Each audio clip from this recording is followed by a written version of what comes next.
ছটা নাইট করার পরে প্রত্যেক সময় কিছু অনুষ্ঠান হলে কোথাও যাওয়ার হলে আমার নাইট পড়ে যায়, কেন আমি জানি না। কুলি ছাড়তে যাচ্ছি, গিফট করে যাচ্ছি এখন সানগ্লাস আনতে।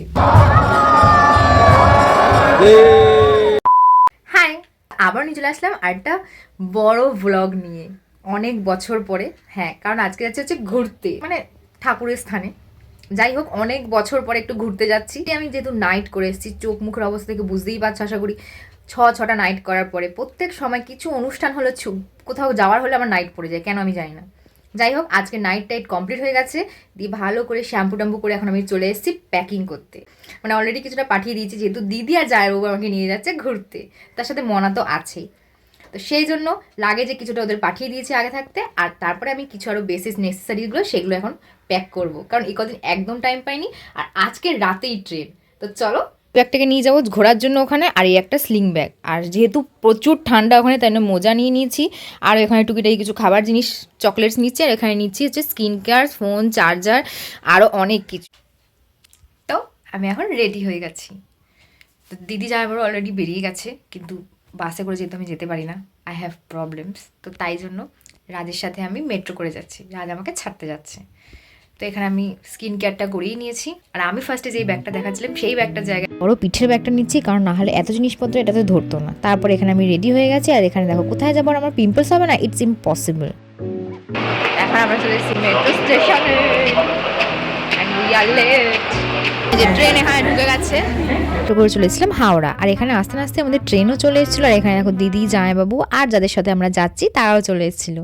আর এখানে তারপর রাজকে সি অফ করে বসে পড়েছিলাম আমরা ডিনার করতে। এখানে দিদি, জামাইবাবু আর আমি এখানে বসে বসে রাতের ডিনার সারছিলাম, আর এখানে মন আর পুচকুগুলো দেখো, কারণ প্রথমবার ওদের সাথে ঘুরতে যাচ্ছি, আর অনেক বছর পর আমি নিজেও ঘুরতে যাচ্ছি, তাই জন্য খুবই এক্সাইটেড ছিলাম। আর এখানে দেখো রাত্রেবেলা এখানে ওপরে স্লিপারে আমি আর জামাইবাবু আপারে এসে একটু রেস্ট নিয়ে নিলাম। তারপরের দিন দেখো অবশেষে পৌঁছলাম, আর এখানে এসে 9 ডিগ্রি সেলসিয়াস, দেখো কীরকম কুয়াশা, মানে আমরা স্টেশনে বসে রীতিমতো কাঁপছিলাম, এমনই অবস্থা। তো ভোরবেলা নেমেছিলাম, তাই জন্য এখানে ওয়েটিং রুমে কিছুক্ষণ রেস্ট নিয়ে নিলাম আমরা সবাই মিলে, কারণ বাইরে প্রচুর ঠান্ডা আর প্রচুর কুয়াশা। আমরা যেখানে ঘুরতে এসেছি সেটা হচ্ছে বাবা ভোলেনাথের বৈদ্যনাথ ধামে। তা আমরা সেখানে চলে এসেছিলাম জেসি দিতে। দেখো এখানে স্টেশন থেকে সন্ধ্যে 7টার দিকে বেরিয়ে আমরা চলে এসেছিলাম হোটেল শান্তিনিকেতনে। এখানে আমরা 2 দিন স্টে করব। তা আমরা এখন সবাই রেডি হয়ে গেছি, এখন আমরা যাব মন্দিরে পুজো দিতে। তা আমার এই লুকটা কেমন লাগছে? এখন লিফটে করে যাচ্ছি এখন সানগ্লাস আনতে। হ্যাঁ, কারণ আমার তো নয় গ্লাস আছে, কিন্তু তাদের সানগ্লাস লাগবে। চল।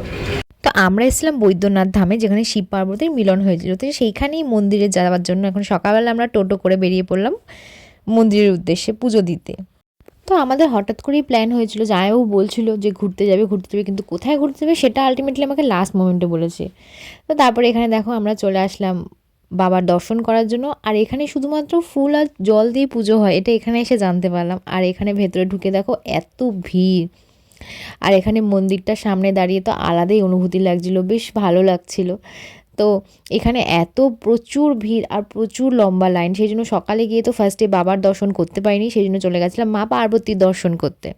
তারপরে মা পার্বতীর পুজো টুজো দিয়ে বেরিয়ে চলে এসলাম আমরা কিছু কেনাকাটি করতে আর খাওয়া দাওয়া করতে, যেহেতু তখন অলরেডি দুপুর হয়ে গেছিলো। তো এখানে এসে আমরা নিরামিষই খেয়েছিলাম, ভেজ থালি একটা, আমি আর মনা। তারপরে খাওয়া দাওয়া আমরা রেডি হয়ে গেছি, আবার সন্ধ্যাবেলা এখন বেরোবো বলে, আর মনা ওখানে খেতে ব্যস্ত।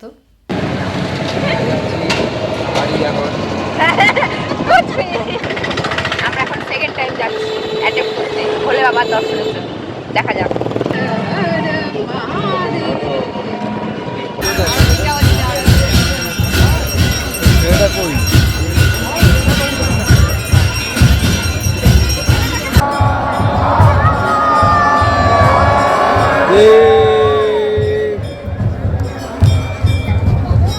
এরপর এখানে সন্ধ্যে আরতি কমপ্লিট করে আমরা চলেছিলাম ভোলে বাবার দর্শনের জন্য, যেখানে আমরা সন্ধ্যে 7:30 থেকে লাইন দিয়েছিলাম। এত ভিড় আর এত মানুষজন এখানে, মানে প্রচুর ভিড় এখানে। আর এখানে সিস্টেমটা একটু খুবই বাজে ছিল, যাই হোক তাও আমরা দর্শন পেয়েছি, এটাই অনেক।